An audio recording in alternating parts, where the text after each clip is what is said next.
My father was, he is on the left here, my father was officer of the General Staff of the Soviet Army. He was inspector of land forces, Soviet troops stationed in countries like Mongolia, Cuba, East European countries. This is the picture taken at the entrance of my Institute of Oriental Languages. It's a part of Moscow State University.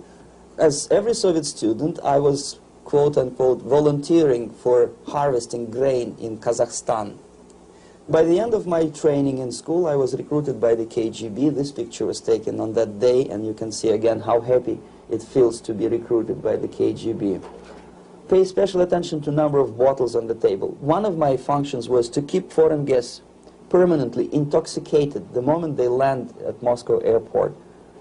In 1967, the KGB attached me to this magazine, Look magazine. A group of 12 people arrived to USSR from United States to cover the 50th anniversary of October Socialist Revolution in my country. From the first page to the last page, it was a package of lies.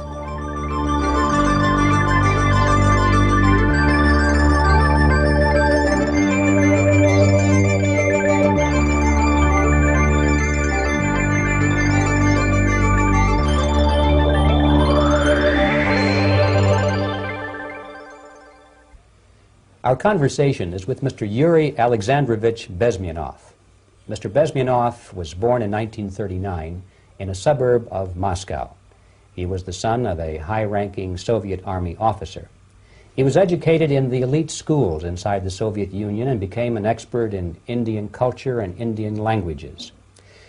He had an outstanding career with Novosti, which was the, and still is, I should say, the press arm or the press agency of the Soviet Union. It turns out that this is also a front for the KGB.